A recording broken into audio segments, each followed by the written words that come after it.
Hello student, स्वागत है आप सभी का आज के सेशन में। कैसे हैं सभी लोग? चलिए बच्चे स्टार्ट करते हैं आज के सेशन को। सबसे पहले न्यूज़ जो है गुजरात से आई है और गुजरात हमारे देश का पहला ऐसा राज्य बन गया है जिन्होंने जनजातीय समुदाय के लिए केंद्रित जीनोम अनुक्रमण परियोजना की शुरुआत की है। अब ये जो परियोजना है सुनने में बहुत ज़्यादा कठिन है ना, लेकिन समझेंगे तो आसानी से समझ में आ जाएगी। तो बेसिकली क्या है, पहले हम इसका उद्देश्य देख लेते हैं, फिर आपको कुछ कुछ ये समझ में आ जाएगी। आपको पता है बच्चे कि बहुत सारी बीमारियां ऐसी होती हैं जो जेनेटिक होती हैं, है ना। जब आप साइंस पढ़ते हो तो साइंस में जो है अलग अलग प्रकार की बीमारियों को पढ़ाया जाता है। तो उसमें आपके एक बीमारियां होती हैं जिसे हम कहते हैं कि वंशानुगत बीमारियां हैं, जेनेटिक बीमारियां हैं, यानी कि वो बीमारियां जो कि जीन के थ्रू ट्रेवल करती हैं, है ना। हमारे पूर्वजों को रही हैं, इसीलिए वो हमें भी हैं। तो इस प्रकार की बीमारी को क्या कहा जाता है? वंशानुगत बीमारी कहा जाता है। तो इसका उद्देश्य क्या है कि जो वंशानुगत बीमारियां हैं, जैसे कि सिकल सेल एनीमिया है, जैसे कि आपका थैलेसीमिया है, जैसे कि आपका आनुवंशिक कैंसर है, इसकी पहचान करके उन्हें लक्षित स्वास्थ्य समाधान विकसित करना है। ठीक है। तो बेसिकली क्या है बच्चे कि जनजातियां, ट्राइब्स, वो किसी भी स्टेट के लिए उनका एक बहुत इंपॉर्टेंट, उनके कल्चर का एक बहुत इंपॉर्टेंट पार्ट होता है। ठीक है। तो जैसे हम जानवरों को बचाने के लिए संरक्षण केंद्र खोलते हैं, है ना, बहुत सारी स्कीमें जो है आपका ऐसे कम्युनिटीज़ के लिए, एनिमल कम्युनिटी के लिए हम स्टार्ट करते हैं। जैसे टाइगर के लिए हमने प्रोजेक्ट टाइगर स्टार्ट किया, हाथी को बचाने के लिए प्रोजेक्ट एलिफेंट स्टार्ट किया। ठीक है। तो इसी तरीके से मतलब क्या है कि हर स्टेट चाहता है कि हमारे यहाँ पे जो इस तरीके के रेयर ट्राइब्स हैं, ठीक है, उनको भी जो है बचाया जाए। ठीक है। और उनको किसी भी प्रकार की अगर कोई हेल्थ प्रॉब्लम होती है तो उससे जो है उनको अच्छे से डील किया जा सके। ठीक है। तो उसके लिए आपको क्या किया जा रहा है कि जो भी जनजातियाँ हैं उन जनजातीय समुदाय के लिए, क्योंकि जो जनजातियां हैं, ट्राइब्स हैं, उनमें बच्चे कुछ ना कुछ यूनिकनेस होती है ना। वो जो है आपके बिल्कुल सेम वही समझ लीजिए, क्योंकि इन्हीं जनजातियों से धीरे धीरे इवोल्यूशन होने के बाद में नगरों का निर्माण हुआ। फिर जो है हम आए हैं ना, जो नगर में रहने वाले लोग हैं। तो जो ये जनजातियां हैं जो आज भी जो है अपने कल्चर को, अपनी जगह को जो है नहीं छोड़ पा रही हैं, उनको बचाने के लिए जो है आपका हर स्टेट जो है कोई ना कोई स्कीम, इस तरीके से स्कीम लेकर के आता है। ठीक है। तो वही जो है गुजरात सरकार ने किया है कि जनजातीय समुदाय को जो है आपका एक तरीके से संरक्षण प्रोवाइड करने के लिए उन्होंने एक परियोजना जो है वो लॉन्च की है, और परियोजना का नाम है केंद्रित जीनोम अनुक्रमण परियोजना। ठीक है। तो इससे बेसिकली क्या किया जाएगा, उनका जो जीन है उसकी स्टडी की जाएगी, जेनेटिक स्टडी होगी, और उस स्टडी में जो है आपको ये देखा जाएगा कि कितने लोगों को जो है इस तरीके की बीमारी होने का खतरा है फ्यूचर में, ताकि उन्हें पहले ही डिटेक्ट करके उनको पहले जो है उनको बचाने के लिए प्रिकॉशंस के मेजर दिए जा सके। ठीक है। तो ये आपको याद रखना है, गुजरात सरकार के द्वारा किया गया है और ऐसा करने वाला ये भारत का पहला राज्य भी है। उसके बाद ये फिर से जो है भारत की पहली वाली न्यूज़ है, भारत की पहली रो फेरी सर्विस का शुभारंभ किया गया है। 14 जुलाई 2025 को किया गया और गोवा में शुरू किया गया। ठीक है। कहाँ पे किया गया? गोवा में शुरू किया गया। बच्चे रो फेरी का मतलब क्या होता है? फेरी सर्विस मतलब जैसे आपके व्हीकल्स हैं, ठीक है। अब सड़क में जो है आपका एक रास्ते को दूसरे रास्ते से जोड़ने के लिए आप लोग कई बार जो है ब्रिजेस को क्रॉस करते हैं। ठीक है। कई बार जो है अगर नदी आई है बीच में तो नदी के ऊपर से जो है आपका फिर ब्रिज बनाया जाता है, उससे जो है आप उसे क्रॉस करते हैं। लेकिन कई जगह पे जो है आपका इस तरीके से ब्रिज बनाना पॉसिबल नहीं है या फिर आपका नहीं बनता है, तो वहाँ पे बेसिकली क्या होती है बच्चे कि फेरी सर्विस होती है। रोल ऑन रो जो इसका नाम रखा गया ना, ये है आपका रोल ऑन रोल आउट। ठीक है। इसका मतलब क्या है कि वो जो फेरी है, वो जो आपका वेसल है, वो आपको और आपके व्हीकल को लेकर के जाएगा और दूसरे किनारे पे छोड़ करके आएगा। ठीक है। तो इस प्रकार की जो आपकी सर्विस होती है पिक एंड ड्रॉप की, उसको कहा जाता है आपका रो फेरी सर्विस। ठीक है। तो ये बच्चे आपको गोवा में शुरू किया गया है। ये जो नदी है यहाँ पे, ये है आपकी मांडवी नदी पर जो है संचालित होती है ये सर्विस, और चोरवा द्वीप को रिबंदर से जोड़ती है। इस परियोजना के अंतर्गत गंगोत्री और द्वारका नामक 2 फेरी शुरू की गई है, जिनका डिजाइन विजय मरीन शिपयार्ड के द्वारा तैयार किया गया है। ये बच्चे आपका रो फेरी सर्विस, जो कि इस पर्टिकुलर रिवर का नाम है मांडवी रिवर, जो गोवा के लिए बहुत इंपॉर्टेंट रिवर है। ठीक है। तो याद रखना है आपको, ये गोवा में स्टार्ट किया गया है। अगला जो स्टेट है ये है असम। असम के मुख्यमंत्री वर्तमान में है मिस्टर हेमंत विश्व सरना। इन्होंने डिब्रूगढ़ जिले में नामरूप बोरहाट 1, ये जो आपका वेल है, इसमें ऑयल इंडिया लिमिटेड के द्वारा हाइड्रोकार्बन की एक अभूतपूर्व खोज की घोषणा की है। याद रखना बच्चे, हाइड्रोकार्बन की खोज हुई है कहाँ पे? ये है आपका नामरूप बोरहाट 1। ठीक है, ऑलरेडी आपको पता होना चाहिए कि जो असम का ये वाला क्षेत्र है, यहाँ पे ऑलरेडी बच्चे बहुत सारे ऑयल के कुएं हैं, है ना, तेल के कुएं यहाँ पे हैं, लेकिन यहाँ पे हाइड्रोकार्बन की खोज की गई है और ये किसने की है? ऑयल इंडिया लिमिटेड के द्वारा की गई है। ठीक है, पर्टिकुलर जो जगह का नाम है उसे याद रखना, डिब्रूगढ़ जिले में है, जगह का नाम है नामरूप बोरहाट वेल नंबर 1। ठीक है, ये आपका असम में है, बस इतना आपको याद रखना है। अगली जो न्यूज़ है, अवार्ड है कलिंग रत्न अवार्ड 2024। ठीक है, 2024 के लिए हालांकि दिया गया है 2025 में, इसे जो है राष्ट्रपति द्रौपदी मुर्मू जी के द्वारा दिया गया है कलिंग रत्न पुरस्कार 2024, और इससे सम्मानित किया गया है केंद्रीय शिक्षा मंत्री यानी कि धर्मेंद्र प्रधान जी को। ठीक है, तो इसमें आपको दो चीजें याद रखनी है, वर्तमान में हमारे शिक्षा मंत्री का नाम क्या है? धर्मेंद्र प्रधान है, और इन्हें जो है 2024 के लिए कलिंग रत्न पुरस्कार से सम्मानित किया गया है। ठीक है, ये पुरस्कार जो है उड़ीसा के कटक में आदिकवि सल्लादास की जयंती समारोह के अवसर पर प्रदान किया गया है। ठीक है, ये एडिशनल इन्फॉर्मेशन है, याद रखने की जरूरत नहीं, बस इतना याद रखना कलिंग रत्न पुरस्कार 2024 में किसे दिया गया है। अगली जो आपकी न्यूज़ है ये बहुत इंपॉर्टेंट है, आपको बहुत सारी एग्ज़ाम्स में ये पता है कि सरकारी योजनाएं पूछी जाती हैं, है ना, खास करके जो अभी रिसेंट ईयर्स में आपकी आई हैं 2015 के बाद से, जब से आपकी पंचवर्षीय योजना खत्म हुई है, तो जितनी भी स्कीम्स आ रही हैं, खास करके जो अम्ब्रेला स्कीम्स है, बड़ी स्कीम है, और वो आगे आने तक जो है आपका 10 साल 15 साल जो है आपको चलती रहेंगी। ठीक है, तो वो स्कीम बच्चे आपको हमेशा याद रखनी है। एक और योजना है, इसे थोड़ा याद रखेंगे, इसका नाम है Aditi, assistance in deploying energy efficient technologies in industries and establishment. ठीक है, अदिति नाम से आपकी स्कीम है। केंद्रीय ऊर्जा और आवास एवं शहरी कार्य मंत्रालय के मंत्री मनोहर लाल खट्टर जी ने 15 जुलाई 2025 को पानीपत हरियाणा में अदिति योजना का राष्ट्रीय स्तर पर शुभारंभ किया है। इस योजना का संचालन bureau of energy efficiency BEE के द्वारा किया जाएगा। इस ऊर्जा दक्षता के क्षेत्र में एक ऐतिहासिक कदम माना जा रहा है, क्योंकि यह सूक्ष्म लघु मध्यम उद्यमों को ऊर्जा बचत तकनीक पर निवेश करने के लिए वित्तीय और तकनीकी समर्थन प्रदान करेगी। अब बेसिकली बच्चे इसका मकसद समझते हैं हम कि अदिति स्कीम से क्या होगा। आपको पता है कि हमारे देश में हर प्रकार का बिजनेस है। ठीक है, जैसे हम MSME सेक्टर कहते हैं। ठीक है, छोटा भी है, बड़ा भी है और बड़ा भी है ना। तो ये जो आपका लघु सूक्ष्म मध्यम प्रकार के जो उद्यम है, इन उद्यमियों को, जो ये एंटरप्रेन्योर हैं, इनको गवर्नमेंट जो है हेल्प देगी। लेकिन किस चीज़ में हेल्प करेगी?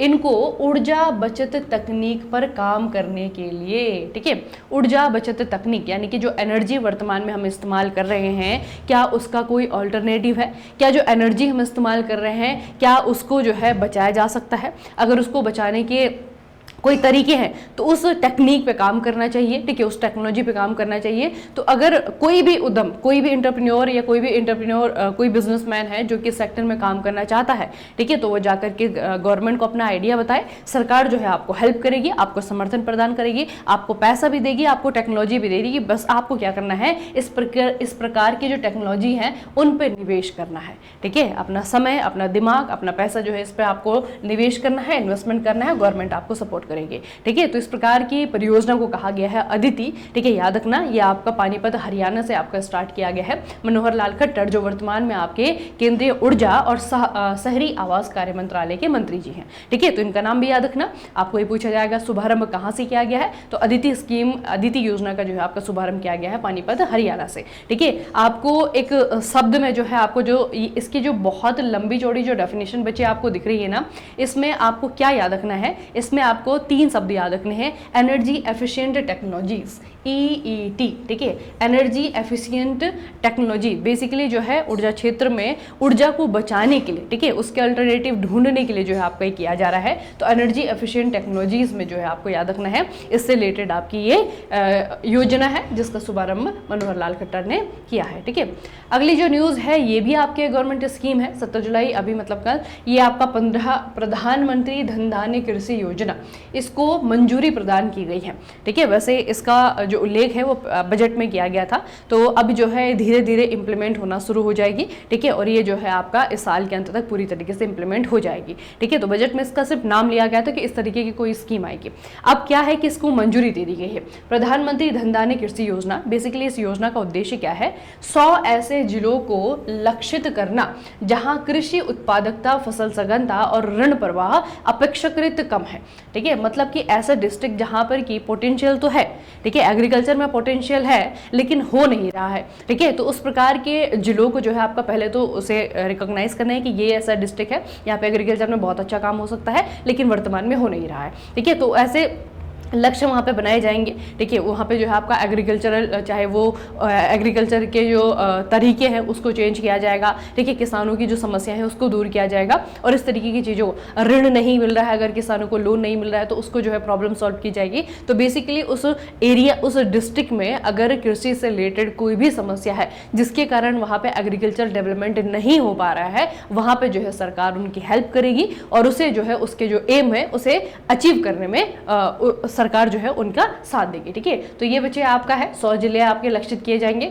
योजना के अंतर्गत टिकाऊ खेती, कटाई के बाद भंडारण सुविधाओं जैसी सिंचाई व्यवस्था और किसानों को ऋण की उपलब्धता को बढ़ावा दिया जाएगा। ठीक है, तो सारी की सारी चीजें जो है इस योजना के अंतर्गत किया जाएगा। किसानों की हेल्प करना जो है इस योजना का एक मुख्य उद्देश्य है। और सबसे ज्यादा बच्चे आपका क्या है कि प्रधानमंत्री धन धान्य कृषि योजना, एग्रीकल्चर, बेसिकली योजना का जो एक मेन मोटिव वो यही है कि अगर कहीं पे एग्रीकल्चर वर्तमान में हो रही है, कोई एक ऐसा जिला है जहां पर कि अधिकतर लोग जो है एग्रीकल्चर सेक्टर में काम कर रहे हैं, उसके बावजूद भी अगर वहां पे वो ग्रोथ देखने को नहीं मिल रही है जो कि होना चाहिए, तो वो क्यों नहीं हो रहा है, उन पहले तो वो रीजन देखे जाएंगे और फिर जो है उन रीजन को वहां से रिजॉल्व किया जाएगा। ठीक है, तो 100 डिस्ट्रिक्ट में आपका बच्चे ये किया जाएगा, ये आपको याद रखना है और इसके लिए केंद्रीय जो कैबिनेट है उन्होंने मंजूरी दे दी है। अगली एक और रिपोर्ट, ठीक है, हर साल हम इस रिपोर्ट को पढ़ते हैं और बहुत अच्छा है कि इस साल भी जो है आपका आंसर सेम रहने वाला है। देखना बच्चे, 8वीं बार सबसे स्वच्छ शहर का खिताब किसे मिला, इंदौर को मिला। राष्ट्रपति द्रौपदी मुर्मू ने 78 स्वच्छ सर्वेक्षण पुरस्कार प्रदान किए। इंदौर ने लगातार 8वें साल भारत के सबसे स्वच्छ शहर का खिताब जीत लिया है। ठीक है, 3 से लेकर के 10 लाख जनसंख्या वर्ग में नोएडा सबसे स्वच्छ शहर रहा है। ये देखिए बच्चे, ये लिस्ट आपको पूरी याद करनी है। ठीक है, ये आपका इंदौर है, एमपी पहले नंबर पे, सूरत गुजरात दूसरे नंबर पे, नवी मुंबई महाराष्ट्र ये आपका तीसरे नंबर पे। ठीक है, उसके अलावा आपको क्या करना है, ये है नोएडा। नोएडा भी आपका पहले नंबर पे है लेकिन ये पॉपुलेशन के मामले में है, 3 से लेकर के 10 लाख जनसंख्या। ठीक है, 3 से लेकर के 10 लाख जनसंख्या की अगर उस पे हम देखेंगे तो ये आपका पहले नंबर पे है। ठीक है, बाकी तो आपके ये जो है, ये जो शहरों में हम देखते हैं, शहरों में इंदौर आपका पहले नंबर। पिछली बार हमने देखा इंदौर सूरत दोनों ही आपके पहले नंबर पे थे, इस बार जो है आपका इंदौर दूसरे पे सूरत, तीसरे पे आपका नवी मुंबई महाराष्ट्र। ठीक है, अगली जो न्यूज़ है बच्चे, ये है आपका टेस्ला कंपनी का नाम सुना होगा, एलन मस्क की है। ठीक है, तो टेस्ला कंपनी अब भारत में एंटर कर चुकी है। ठीक है, और भारत में कहाँ पे पूछा जाएगा, पहला शोरूम इन्होंने अपना खोला है, तो ये पहला शोरूम जो इन्होंने मुंबई में खोला है। ठीक है, भारत में अपना पहला शोरूम बांद्रा कुर्ला कॉम्प्लेक्स मुंबई में खोला गया है, BKC बांद्रा कुर्ला कॉम्प्लेक्स। ठीक है, टेस्ला ने अपना पहला शोरूम खोला है, बस आपको इतना याद रखना है। ठीक है, अभी तो हालांकि यहाँ पे 2 ही, आई थिंक एक ही मॉडल की 2 गाड़ियाँ हैं, लेकिन धीरे धीरे यहाँ पे बढ़ेंगी, लेकिन टेस्ला जो है भारत में एंटर कर चुका है। ठीक है, अगली जो न्यूज़ है बच्चे, समिट है SCO का, संघाई सहयोग संगठन। जितने भी संगठनों के बारे में हम पढ़ते हैं ना, जहाँ पे बहुत सारी मल्टीनेशनल जो है ये ऑर्गेनाइजेशंस हैं, अलग अलग जगह के, अलग अलग कंट्रीज यहाँ पे है, भारत भी इसमें आपका मेंबर है। ठीक है, सबसे रंग बिरंगा बच्चे आपका संगठन है। ठीक है, यहाँ पे मतलब पाकिस्तान भी है, यहाँ पे भारत भी है, यहाँ पे रसिया भी, यहाँ पे चाइना भी है। ठीक है, सबसे कहेंगे सबसे मज़ेदार जो है आपका संगठन है, संघाई सहयोग संगठन इसे कहा जाता है। इनके जो विदेश मंत्रियों की परिषद की बैठक है वो जो है आपका 15 जुलाई से स्टार्ट हो चुकी है और ये आपके कहाँ पे है, चीन में। ठीक है, चीन में जो है इस बार इसका आयोजन किया जा रहा है। ठीक है, याद रखना। अब चूंकि भारत भी मेंबर है तो हमारे लिए तो इंपॉर्टेंट है ही। ठीक है, भारत का जो फेवरेट पड़ोसी है पाकिस्तान, वो भी आपका मेंबर है। ठीक है, अच्छा थोड़ा सा इसकी बात करते हैं SCO की। SCO की शुरुआत जो है 2001 में हुई थी, याद रखना। ठीक है, और अभी रिसेंटली 2024 में आपको याद रखना है कि इसमें जो है नया मेंबर जुड़ा है, 10वें मेंबर के रूप में। मेंबर का नाम है बेलारूस, याद रहेगा, बहुत इंपॉर्टेंट है बच्चे। ठीक है, देखना पहले नंबर पहले मतलब 2001 में जो इसके मेंबर बने थे 15 जून 2001 में, चाइना है, कजाकिस्तान है, किर्गिस्तान है, रसिया है, तजाकिस्तान है, उज्बेकिस्तान है। ठीक है, 2001 में। भारत की अगर हम बात करें 2015 में जो है आपका इंडिया इसका मतलब मेंबर बन गया था। उसी साल जो है आपका पाकिस्तान में मेंबर बना था। अभी जो है आपका 2023 में ईरान जो है इसका मेंबर बना, और 2024 में जो है बेलारूस इसका मेंबर बना। ठीक है, तो टोटल कितने हो गए? टोटल 10 मेंबर हैं, और इन 10 मेंबर के जो विदेश मंत्री हैं उनकी जो है परिषद की एक बैठक होती है। इस बार इस बैठक को जो है आपका चाइना के द्वारा होस्ट किया जा रहा है। याद रहेगा, बहुत इंपॉर्टेंट है, एग्जाम में पूछा जाता है। ठीक है, याद रखना बच्चे से। अगली न्यूज़ आपकी स्टेट से है, अगेन असम। असम से है। ये आपका है असम में सोनापुर नाम की जगह है। यहाँ पे भारत का पहला एक्वाटेक पार्क जो है उसका उद्घाटन किया गया है। ठीक है, याद रहेगा, आज हमने बहुत सारी पहली वाली खबर पढ़ ली है ना। पहली वाली जो खबर है उन्हें याद रखना। पहला एक्वाटेक पार्क है गुजरात, पहला ऐसा देश है, पहला ऐसा राज्य है जिन्होंने कि जनजातियों के लिए इस तरीके की जिनोम परियोजना स्टार्ट की है ना। पहली जो रोरो फेरी सर्विस है गोवा में स्टार्ट हुई है, इन्हें हमें याद रखना पड़ेगा, ये पहली बार हुई है। अगली जो न्यूज़ है बच्चे, ये भी आपकी पहली वाली है। ताइवान ने सबसे बड़े निजी बैंक, ताइवान का बैंक है बच्चे CTBC। ठीक है, ताइवान का बैंक है। इस बैंक ने गुजरात के गिफ्ट सिटी में अंतर्राष्ट्रीय वित्तीय सेवा केंद्र IFSC बैंकिंग इकाई खोलने के लिए आवेदन किया है। इस कदम से भारत और ताइवान के बीच में वित्तीय सहयोग को बढ़ावा मिलेगा और अंतर्राष्ट्रीय बैंकिंग सर्विसेज का विस्तार भी होगा। ठीक है, तो बेसिकली IFSC जो ये सेवा केंद्र सर्विस सेंटर है, अगर कोई बैंक किसी और देश में इस तरीके का अपना सर्विस सेंटर खोलता है तो इसका मतलब है कि उसके सर्विसेज हम भी ले सकते हैं, है ना। यही मतलब है ना इसका, जो सर्विसेज हैं इस बैंक के द्वारा दी जाने वाले सर्विसेज वो हम भी जो है एक्वायर कर सकते हैं। लेकिन उन्होंने अभी आवेदन किया है। ठीक है, आपको पूछा जाएगा कहाँ का है बैंक, तो CTBC जो है आपका ताइवान का सबसे बड़ा निजी बैंक है। जैसे हमारा ICICI है ना, उसी तरीके से हमारा HDFC है, उसी तरीके से। ठीक है, तो ये बच्चे आपकी जो पहली वाली खबरें हमने पढ़ी हैं उससे याद रखना। ठीक है, और इंदौर है तो इंपॉर्टेंट न्यूज़, लेकिन अभी चूंकि 8वें बार लगातार पहले नंबर पे है तो थोड़ी सी इसकी इंपॉर्टेंस कम हो जाती है ना। सभी को पता है इंदौर सबसे साफ है, इस बार भी लगातार जो है आपका 8वीं बार जो है पहले नंबर पे है। ठीक है, याद रहेगा। चलिए, तो पहली वाली जो खबरें हैं उन्हें हमें याद रखना है। इंदौर वाली न्यूज़ तो है ही इंपॉर्टेंट। ठीक है, हो सकता है दोबारा पूछ ले कोई एग्जामिनर, है ना, याद रखना है आपको। बहुत सारे एग्जाम देते हैं, कहीं भी पूछा जा सकता है। ठीक है, और अब थोड़ा सा क्या है, पेपर जिस तरीके से बनते हैं, पैटर्न आपके चेंज होते हैं, तो हो सकता है कि वो नगरों के मामले में ना पूछे कि सबसे स्वच्छ शहर कौन सा है। ठीक है, आपको जो 8 से 10 लाख वाली जो रेंज मैंने आपको बताया था, तो नोएडा को भी याद रखना, वो आपका पहले नंबर पर है। ठीक है, तो वो छोड़ करके अब इंदौर सभी को रट गए हैं, एकदम सभी बच्चों को पता है, वो नोएडा वाला प्रश्न आपसे पूछ सकता है। ठीक है, वो याद रखना। ठीक है, चलिए फिर आज के सेशन को यहीं पर समाप्त करते हैं। कल मिलते हैं वीकली रिविजन सेशन में। तब तक के लिए पढ़ते रहिए, अपना खूब सारा ख्याल रखिएगा। आप सभी को बहुत बहुत धन्यवाद।